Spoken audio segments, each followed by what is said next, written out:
Yeah, actually, that's my next question. What's your opinion about the Hong Kong property market? Do you think it's gonna coming down a little bit to cool to be From cooled down?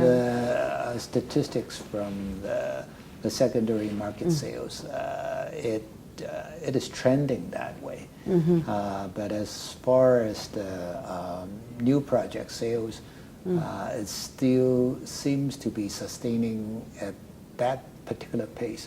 Although buyers are more cautious, the bank mortgages lending a lot more cautious. So until there is a rise in the interest rate or further deterioration of the economy, I don't see major adjustment. Minor adjustment or the slowing of the rising trend. I think that will happen. So I know the group owns office buildings, retail. So when we invest in projects or buying those buildings, what kind of criteria are we looking at? I think we are a very conservative group, so prudence is one of our core values.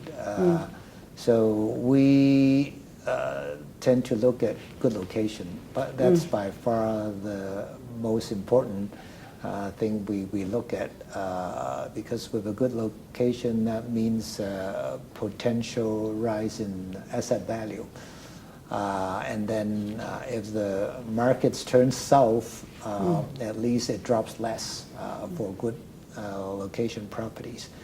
And second, we'll look for yield. If it yields a very good return, we'll take a look at that.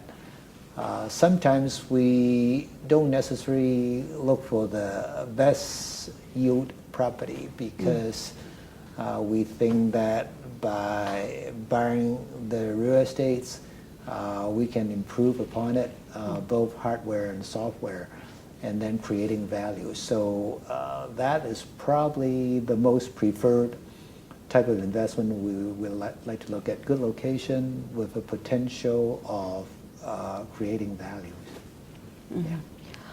And about this hotel, what is your opinion about Hong Kong's tourism industry and hotel industry?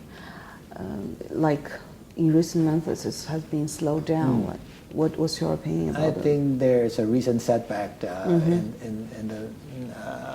since the beginning of this year.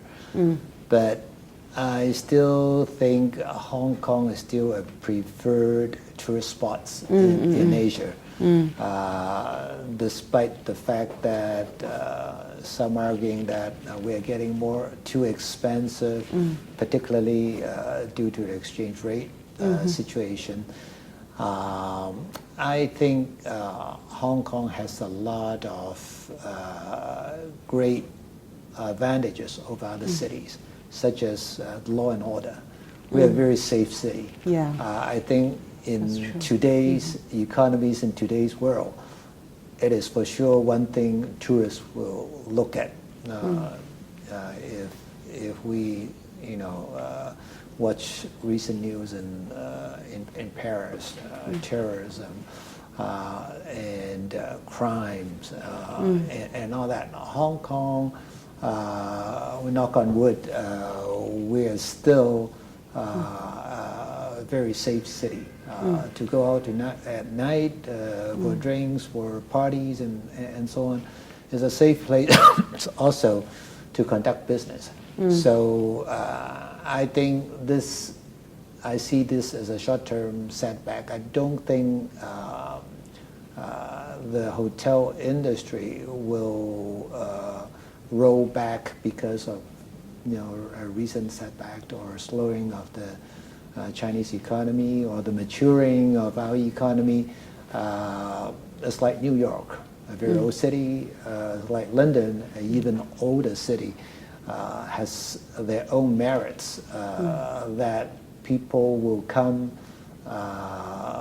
for the long term. So I'm not Not concerned. worried. I'm not that worried. So this boutique hotel, is it like a luxury hotel or targeting which kind of customers? Is it high end or medium? I think it's a high medium range. Because younger people may not necessarily, or they prefer going to chain hotels where there's a certain standard, which is good in a way. You know what you are getting into when you book a certain branded hotel. But for boutique hotel, there's that element of discovery, of newness, innovation, fresh design, something new for you to discover, and it's an experience because chain hotels tends to give you that same consistent experience over and over again. But for boutique hotel, you go into every different one, it gives you a different experience. So I think particularly the young travelers, they would like to explore, adventure, experience something new. So what is the most special thing about this upcoming opening boutique hotel? Yeah, I think the upcoming one, we take, since it's right on Hollywood Road, very near PMQ, very near the Central Police, old Central Location Police is great, Station. yeah. Location is very good. We take advantage of the name of the road, Hollywood. So we brought in two Hollywood elements. One is the style of the hotel that's called the Hollywood Regency, which was real popular during the 30s through the 50s in Hollywood. So you see very vibrant colors, room decors, furniture. It's not quite like any standard hotel room you see. Most of our rooms are hotel suites. There's a big sitting room, a reasonable size bedroom with a little place where you can heat up your food and so on. So with that hotel, the Regency style, we tack on a few Hollywood legends like Marilyn Monroe, Audrey Hepburn, Charlie Chaplin, and Frank Sinatra. A few of these guys. So we have a Monroe Suites where we decorated pink and nicely done. And we have a Chaplin Suites and so on. And actually we have auctioned a few items from these legends, like high school pictures of Marilyn Monroe. We have auctioned the bowler hat and his stick that was used in some of his movies. And so I think theme-wise this is very rich, because each of the legend has a story behind the person, and want to bring out these elements. And I think location-wise, I think we have it's a very good location for tourists or travelers to discover that particular area. Yeah, so I have high hopes on this particular one. And the other one in Jordan also has another theme. It's sitting in Jordan. It's open? It's open. Open. It's open for about 3.5 years or so. It's open in 2012, right? Yeah, around that time. And we have a little exhibit where we stock a lot of the old Hong Kong furniture, old Hong Kong pictures, and gadgets and so on. And so that is a very interesting one. We hired a designer from Barcelona to do that particular hotel with a Spanish theme and the name Madeira, which means wood in Spanish. So that was the first hotel for us, and called Madeira Hotel, and this one is called Madeira Hollywood. So hopefully we build on it. Great. About this office building to rent to startups, to smaller companies. Right. So when we pick out the tenants, are we gonna? So which kind of sector do we have a criteria of, like preferred sectors, or any other criteria? And I think what we want to see happen is this synergized energy amongst the tenants themselves. But we want them to work out. We must pick out like carefully that like this gonna leave, or we want it in. Yeah, I think collaboration is a big part of startup. Of course, they will keep all the greatest secrets or the invention to themselves, not sharing. But as far as help from each other, I think you need to have that ecology to get the synergy happens. Although they work long hours, but they do go to lunch, they go to the bathroom. That's how they talk business, and sometimes that triggers new ideas and form joint ventures. Who knows? So we want to create an environment for that to happen. In fact, we have an old factory building, which we take advantage of the government revitalization policy, which has already been done and opened. Has already taken on that theme.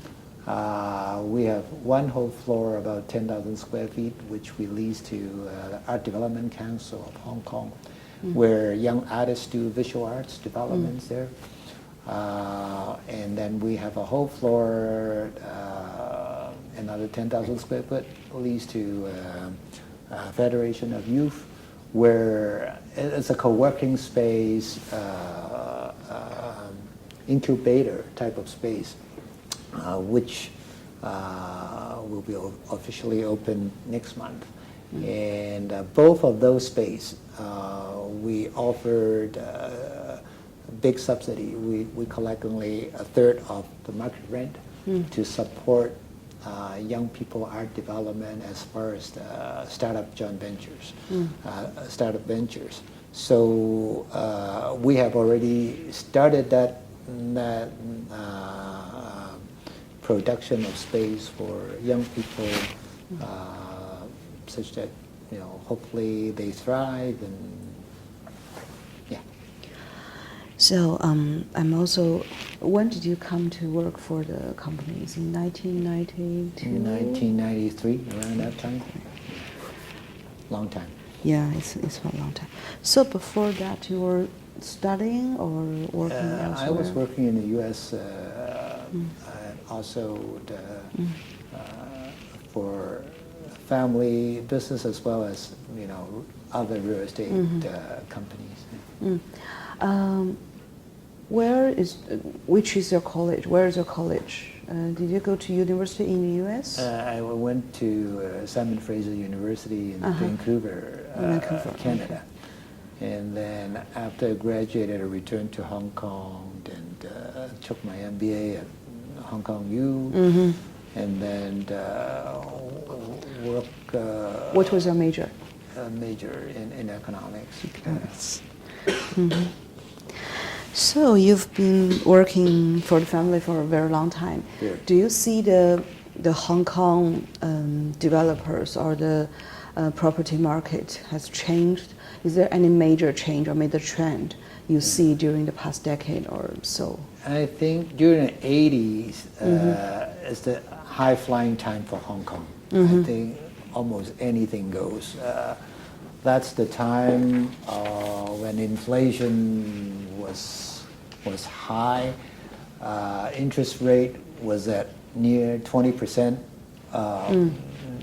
Something that young people today never heard of. Yeah. You're talking about near zero interest rate and so on. During our time, it was like 20% interest rate. How can you do business under that environment? Business was shocked, and there were a lot of uncertainty, but that was the rapid rise of Hong Kong in terms of growth. Like China in the past 10 years was growing double digits and so on. So things are a lot easier for younger people then versus now.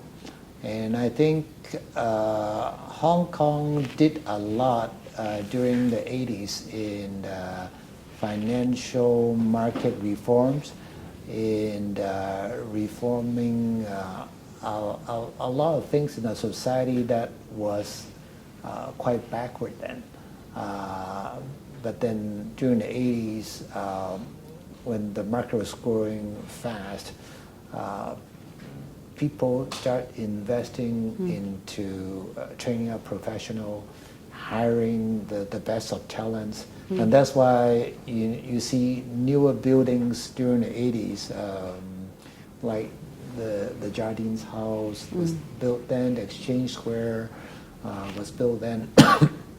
So we're seeing more first-class type of properties, going up our skyline. And then there's the Central Plaza and so on, and buildings starting to go taller and taller. More modern real estates start to appear. The MTRs start to move people around our cities. And so I think the infrastructure was done right, I would say. That lays the groundwork for healthy developments going forward. Of course, as far as supply and demand of housing, that has always been an issue in Hong Kong, given the population growth, given the certain period of political uncertainty, and so on. But I've seen a lot of changes in the last 20, 25, 30 years. But the market, I think, is still healthy because a lot of multinationals are headquartered in Hong Kong. A lot of the major corporations are listed in Hong Kong, particularly those from China. So they come here not without good reasons. Those are the very intrinsic values of Hong Kong being a very strategic place and where business thrives. And that's why, despite how expensive office rents are, despite how expensive home prices are, they still come here because, of course, we have the motherland, backing us up, and which has huge market potential, and that's why despite all the noises about the worries about Hong Kong, I still hold a very positive view of the city of Hong Kong, within China. That's great answer. And I've stayed in Hong Kong for 7 years, and I've witnessed the growth of home price dramatically. So I know you hold a positive view, but do you think let's say next year, do you think it's still a good time for home buyers to come into the market to purchase a house in Hong Kong? Yeah, I think young people would have a lot more choices. Actually, right now there's high expectation that they got to own a home when they're 28. During our times, we never thought of owning a home that young. Or that young. But right now there is high competition. There is the worry that if I don't own a home now, I'll be out of a home, and I'll be hard to catch up with the market, and I will never be able to do it. Yeah, if we don't. have that feeling because like every year we heard the story, like last year or year before someone got a home and now the price has doubled, and we thought, oh my God, I'm never going to have a house. Yeah. We do have this feeling. Yeah, I think is this going to be forever? Like ever? Yeah, I really want to know. Is this going to be forever? I think, of course, we don't have a crystal ball of how the market goes forward. But one thing, recent shocking statistics is that, we are more expensive than London and more expensive than New York by double digits amount. So I'm a bit worried that there's the bubble information, really. Despite there's a lot of capital coming in supporting the market, but still that affordability has a limit, as is in any market. So patience tends to run out, and then of course the marketing bliss of developers are making this flat purchasing is such an exciting thing. That's probably the time you get very excited and time you feel a little bit worried. After you make the purchase, you need to make the mortgage payment, and sometimes lifestyle get compromised. Normally you go for 3 trips a year, but now after you own a home, you can hardly afford a trip because the mortgage payment takes up a lot of your disposable income. So lifestyle changes after you own a home. So, but young people, I think, can consider owning a home a little later on. They are marrying later. Family formation happens later, and now possibly that's my thoughts with the opening of the high-speed rail in Hong Kong, which is delayed a few years, and with that transportation, and you go to many towns in China in a matters of half an hour or 45 minutes, you can probably go to Dongguan already. And in probably 15 minutes, you're in Shenzhen with the speed rail, high-speed rail. So as a young people with a family, go buy a house in Shenzhen. Wouldn't you do that? Why not? You need a shelter. Shenzhen home price is not rising any slower than Hong Kong is, but say at half the price. If I'm a young person, if it takes only 15 minutes to go from Shenzhen to work in West Kowloon, why not? I save half the capital. I still enjoy my status quo of lifestyle. At the same time, I own a home. And so, unless you have to worry about taking care of the elderly and so on and so forth, but the speed has discounted the distance factors quite a bit. So it's something that I would encourage young people to consider. It's like in New York, you buy a home not necessarily within 15 minutes of Manhattan. You go out to the suburbs and you drive a car, and quite commonly you drive for 45 minutes one way. But with a high-speed train, you're talking about 15, 20 minutes. Wouldn't you consider that? I think if a group of your friends go there, why not? You still have life. You are not alienated living across the border. And you can live in a decent size of home. Instead of the micro. Instead of living in a shoebox. I'm also the company for over 20 years. what do you feel like the business philosophy run in the family or run in the company? Yeah, some core values don't Core change. value, yeah. I think What is that? we have four. The first one being prudence. I think we are very conservative groups, and we have survived the ups and downs for 67 years. And that for one, I think... Prudent means like whenever we go into project, we do research a lot, or we consider a lot. And we don't borrow. We don't. You don't borrow. Oh, that's well, something. We basically have zero leverage. Oh. Yeah, and so of course there's the flip side of that is you know, you don't take the leverage. You know, your rope is slower, but then in case of market shakeup, you have nothing to worry about. Bank calling you in the middle of the night, hey, you know, pay back your loan and that type of thing.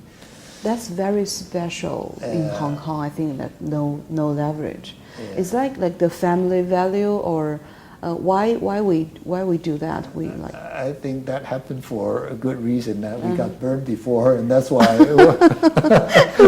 Yeah. And that's why we're overly conservative in a way. My personal view, that prudence is important in running your business. It's really for the long terms. We really don't go for positioning ourselves of chasing your ranking, who is number 1, who is number 10, what number are yourself. Although, you know, we're well aware of that. We need to change, we need to reform. As an older company, we need to rejuvenate. That is for sure. If we don't do that, we're marginalized and disappear. So prudence for one, and the next one is we got to be very innovative, because being a medium-sized player, we don't innovate. Again, you get marginalized. Being a medium-sized company, we certainly have the great advantage of moving very fast. Bureaucracy is probably half of that of major corps. Not that we don't have governance, but I stress that although we're a private company, I would like to run it like a public company. Although there's no reporting to the public, we have to make ourselves as transparent and the governance as good as a public company. That way, we avoided the cost of the reporting and the governance and all that, but at the same time, we run it well with a good system. So that's very important. Even for a family corp, you cannot just say, hey, because I'm a Fong, hey, I can do this, I can do that, I can I borrow the company's money for gambling, and then I lost the money, and then, whoops, if I'm, well, whatever, I cannot do that. I think that there got to be some check and balances in place to make sure the company is run healthily. So being innovative, I think, is you go with the trend. You know, the company has to be market driven. Although I have a certain personal preference for certain projects, but you know, the market still dictates what needs to be produced. If that is not favored by the market, asset values drop, and the company will not do well. So innovation or innovative is very important to us. We are very caring. It's another value, caring. It's a core value of our company. For years, we've been donating 10% of our profits to family foundations. To support good courses of educating the poor in China. We're close to 500 projects in China, covering all provinces in China. A lot of them are educational, from supporting kindergartens donating buildings to high school, to computer centers at universities, and then hospital supports, scholarships, disaster reliefs. Those are the few things that we have done over the last 40 years. And we also do charities work in Hong Kong. So the caring part is really a clear DNA for our group. And other than works of the charitable foundations, as far as the corporate CSR, we have separate budgets to do corporate CSR. And also volunteering my time serving the community, the government, and so on. So that is also an important. The last one amongst the four, excellence is something we stressed. I think we are never good enough. I always tell myself, tell my staff that there is always room for to improve. Don't be complacent of recent achievements. You have done well in this particular project, and the press say, you have done well. And you start to be complacent, and then you slow down, and then you forget your values, and that's you get ourselves into trouble. So, despite little achievements we do, we have to keep going, observing what competitors are doing, what overseas competitors are doing, why they are doing well, why are we not doing well. So there's that constant review in my mind, which I preach amongst our managers. I also want to know what is your expectations for the company, and what do you want to achieve in the company? Because they're shareholders and stakeholders of the companies, of course I would like to deliver good values and a good name for the company. I think not just profit alone. Profits, I think, it's necessary to sustain the company going forwards to do better and bigger projects. But I think doing well in society and sharing goodness with our tenants, with our suppliers, with the community at large, I think it's very important.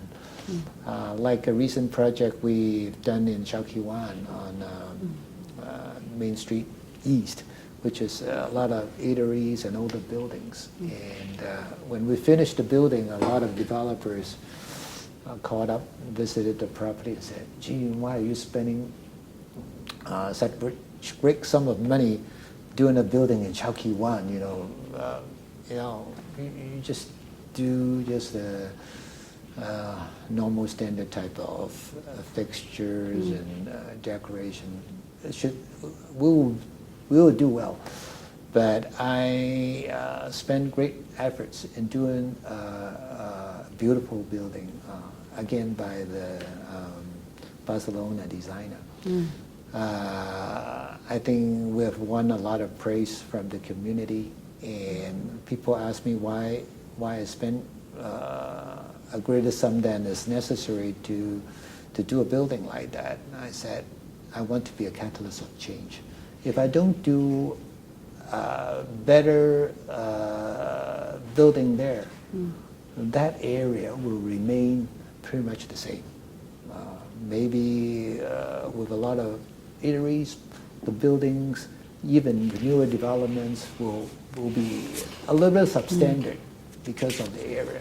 So I want to demonstrate to a small community that a better building can do well in that area. And I hope other developers follow, then we have a better community.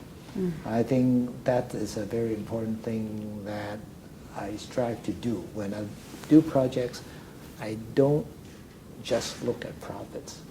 I would look at what other value can I deliver to that community. And it's just like the revitalized factory building that we did in Wang Chuk Hang. The reason I brought in ADC and the incubation space, I want to do more than just Just a developer. as a developer, and then I lease it out, I collect the income, I realize good profit. That can be easily done. But I want to do a little bit more for the community, supporting the youth, supporting art development in Hong Kong. So we clearly have that in mind that I would like to achieve. Is it because like the family or the company is deeply rooted in the society, or you have really have the special feeling about Hong Kong society? That's why we are doing this. I think we are striving for excellency every think time. as far as disparity of income in Hong Kong is a big issue. And I believe that the community at large need to address the problem, need to share with the greater community of its good. If we don't address it, society will take it in their hands and they'll do it.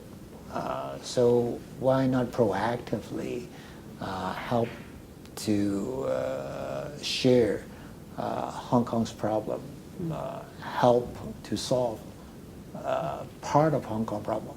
Despite the size of our company, we cannot do a great deal, but we hope other developers, a lot of developers are doing it, and I'm not boasting that we're the only one. But I hope businesses large, not only real estate developers, well-to-do individuals, entrepreneurs, small and medium-sized companies, if they do well, help the society. I think that's how the value is really created, creating opportunities for others to grow, to survive. And then, micro companies become small company, small to medium, medium grow to large size. If we don't do that, society get very polarized. We got humongous conglomerates, and then we got only very small micro organization. And then if we're a vacuum in the middle, I think we get into trouble. So we in every project, and that's why I have that in mind, hopefully to do something for community and society. After for so many years as a developer in Hong Kong, do you think Hong Kong is turning for the better? Do you think the entrepreneurial spirit is still in the city? I think it's getting more and more difficult to start a business. I think the capital barrier is high. Labor cost is high, rental cost is high. The business environment may not favor that much of the startup.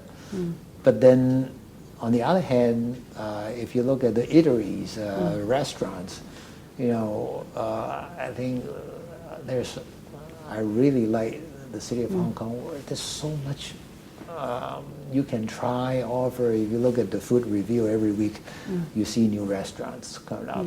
So startup, despite the difficulties, I think Hong Kong's entrepreneurship spirit is still there. But I think we have to manage that expectation that startup business is not really for everyone, because failure rate is really high. It's over 90% startups don't make it within the first 3 years. So it's a tough road, it's a tough life, but then it's a great experience. If you make it, you make it. If you don't, but don't feel ashamed. I think just keep, going back to the job market or keep working on your next startup. I think that's life of startupers. You have to keep trying. So when the company is like recruiting for youngsters in Hong Kong, what kind of person are you looking for? And also, I'm wondering, like for the younger generation of in the Fang family, what kind of what are you expecting from them, from the youngsters? I think youngsters have a lot of ideas, innovative ideas. They have dreams.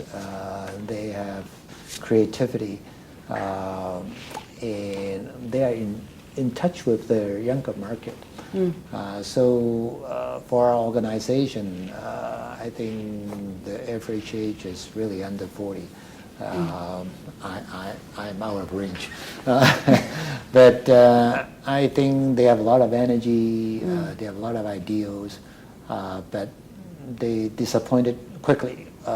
They want quick success, they want quick recognition. They don't want to be disciplined as much. So we certainly realize that change in culture, that we as management, we have to adapt, not they adapting to us. But I think we are meeting our minds in the middle. It cannot be all their way, cannot be all our way. So we have to probably bring up a lot more ideas from bottom up, and from top, we give guidance, certain directions. From experience, we know possibly some ideas may work better than the others, although no certainty. But then we got to give them a chance to try. And I think that's the new mode of management going forward. As far as the next Fong generation, they are amongst the younger crowd. I think same way. I think they are no different than the young person on the street. They have the still same thinking and impatience of, if I take charge, I would have done this.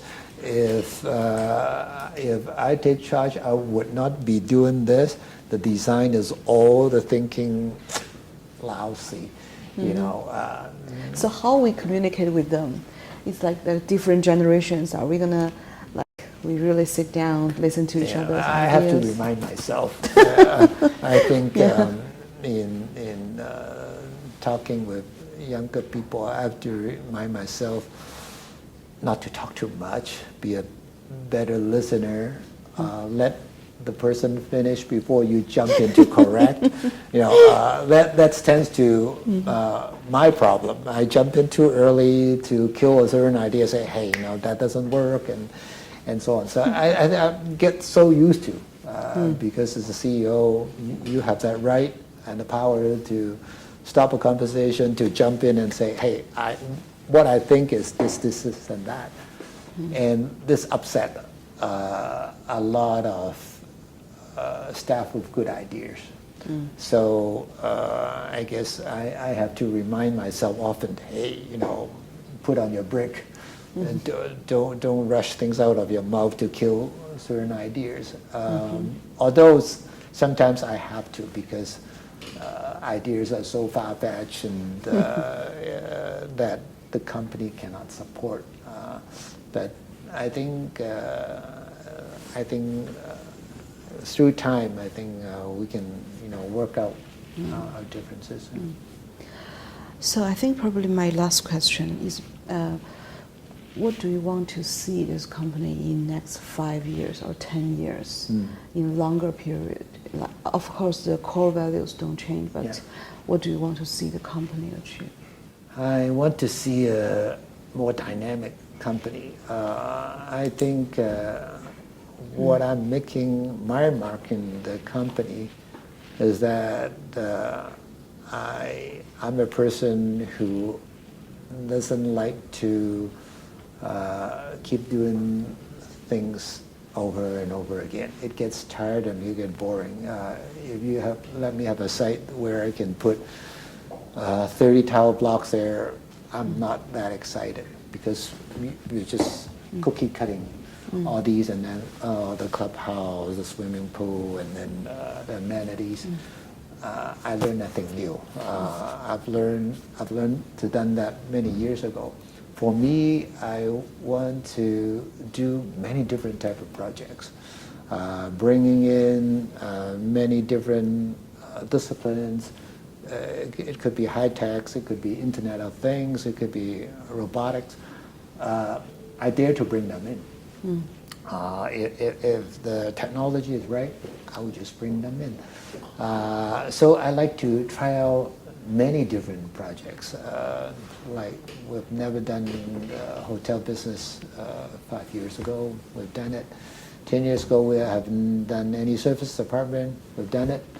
4 years ago, we have not done any furnished office. We've done it. Co-office plus, we now have over 400 units of those as a furnished office. And we've never done a cafe. We've opened one. We have never done a bar. We're going to open one. So many lifestyle elements, high-tech elements, I'm going to bring them in. So the company in 5 years, I can see, will become even more dynamic. I think although the real estate is a core business, I will bring in many different elements into. Where do you get these new ideas to keep innovate? You like aside from arguing with younger generation, you like traveling to have new ideas, or? Yeah, I read quite a bit. I go on the net quite a bit. I read China Daily. Thank you, thank you. Yeah, and magazines. I traveled, and my staff would know. You know, David is a person that doesn't seems to sleep at all. You know, you know, 2 a.m., 3 a.m., 5 a.m. You know, I have ideas. I jump up and I write it down before I forget when I wake up. So a lot of the ideas, I think, comes from reading, but I don't want to copy because it's not good. You know, you're taking somebody's ideas and copy. And I think in the world it's moving so fast, I think a lot of things are converging and mixing. So somehow many ideas that you read doesn't ring a bell, but when you read a few other things, and then all of a sudden, you know, things click, and then you have a good idea. Say, why don't we do this? And then discuss among the staff and say, let's do it. That type of thing, which is decisions are made very fast, and then we ask ourselves if we have the skill set to execute it right. To do it, does it fit in the company? Do we have the budget to do it? And in a matter of days, very fresh ideas could move on and try out. And I'll ask my staff, hey, is there a possibility? Can we do it? We have never done it before. I say, well, it's not that a big risk for a company. Let's do it. And that's it. And you want this to continue for the next 5 and 10 years? Yeah, I think that dynamism, I think, is going to differentiate ourselves from other developers. I think the world is changing fast culturally, and we're drawing more closely. So moving away from the Hong Kong market, there's a possibility. I think creating. Do we have other projects beyond Hong Kong? I think we have a branch in the San Francisco area, and my brother is running that family business. So in Canada, we also have a real estate investment. But the core The business core is is in Hong really Kong. in Hong Kong. And we're planning to stay here, right? Such a great market. You know, one great advantage is being here for 67 years. You know practically all the developers. You know, you can joint venture with them, you can talk with them, and which is very nice. The cost of doing business relatively going overseas is a lot less than economize. Great.